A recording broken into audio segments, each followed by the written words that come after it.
Hello riders and adventurers, welcome to Shiny Head Rides and welcome to my garage.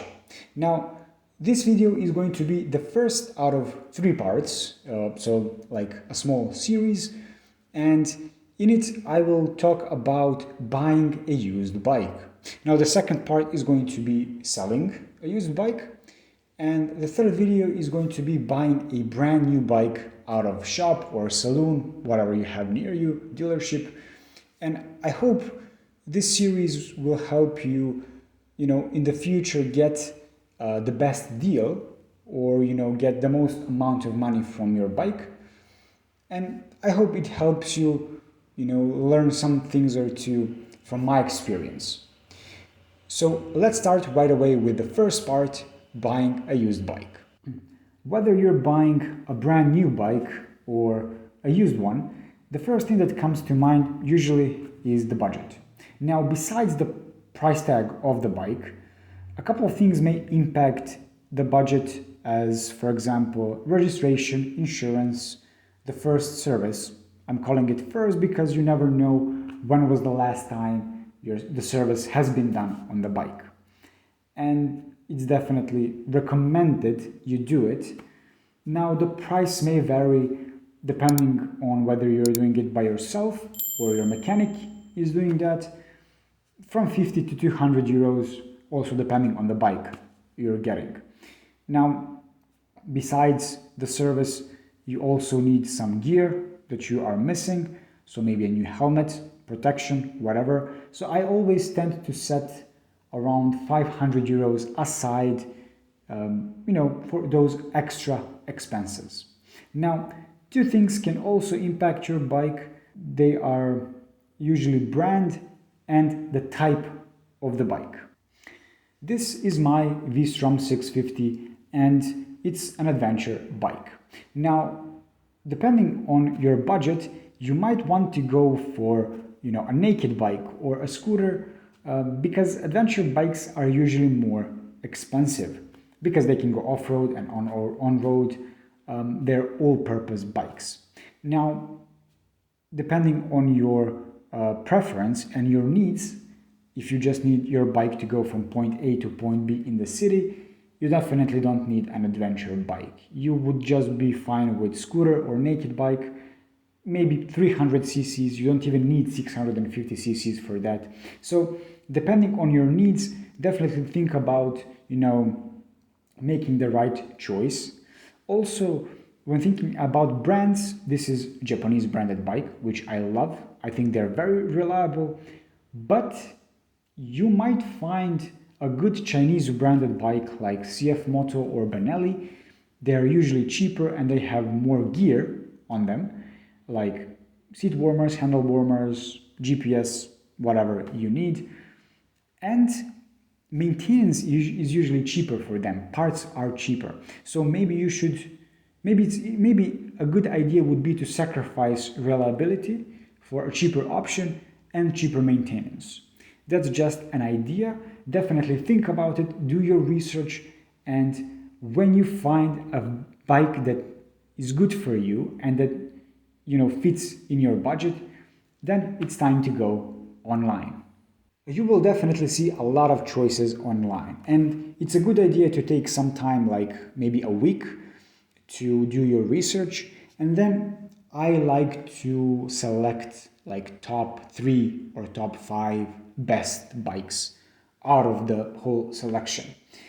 Now, when you do your research, start calling and be prepared to spend your time asking questions and more questions after that. It's never enough questions.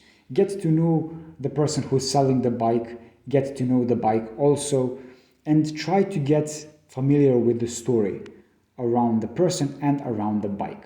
Now, I will give you the example, I will use the example of the bike I was looking at before V-Strom, and this is BMW GS 650 year 2012.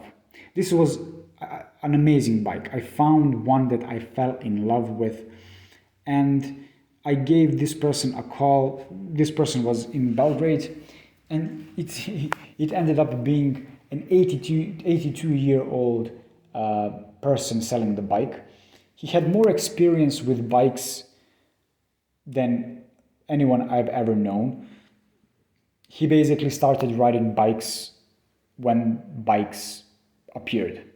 And this was amazing because I thought I finally found someone who is reliable. This person knows everything about bikes there is to know. He maintained his own bikes. He's driven everything from scooters to dirt bikes to adventure bikes, everything. And I really wanted to go and look to see this bike. Now, one thing I like to do is when there's a big distance to travel to get to the bike, I like to say to the person selling the bike, if you're hiding something, or if I find something that you didn't, reveal on the call, I expect you to pay for the trip, because I have to take the day off from my job, so I lose money. I have to pay for the fuel to go to that place and come back. So that's expensive. And usually 90% of people, when they hear that, they decide to not sell me the bike because they're hiding something. And usually they are hiding something and they just want to get rid of the bike. But this was not the case. Because the seller was very close, I decided not to do this. So I went to Belgrade with my father, who also knows about bikes and cars a lot. And we went to Belgrade, and the story was completely different.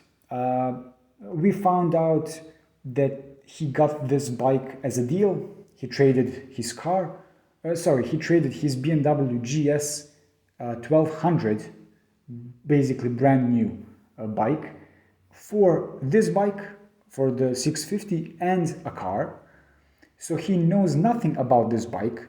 The bike was standing in the garage for 2 years, basically rotting away.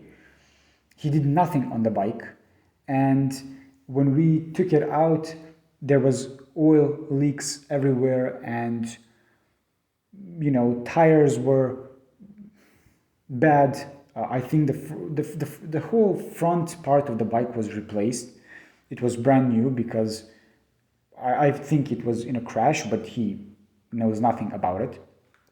So, yeah, I didn't know what else I was going to find on the bike when I start, taking it off, taking the parts off, doing the service. So I decided to step away from the bike because depending on the bike, engine or fixing the engine can be very expensive. Usually these branded bikes like BMW, like, Suzuki, and these, very popular bikes can be quite expensive to maintain. So I just stepped away from them.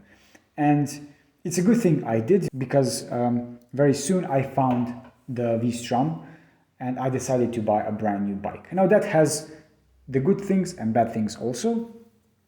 But do your research, ask questions, and I know it's very hard to not buy a bike, as when you see it very beautiful, standing there waiting for you, but you have to be patient and you have to be tough.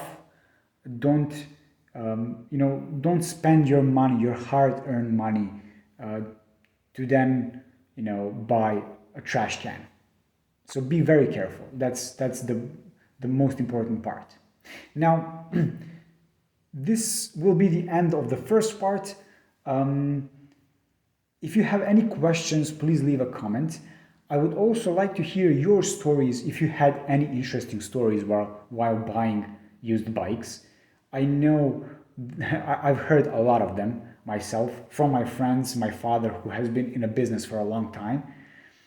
And I had some stories myself. So if we get, a lot of comments, a lot of stories, I would make a separate video going over them, commenting them, and, having a laugh or being sad about it. So thank you for watching. Please stay safe, ride safe, subscribe, and see you next time.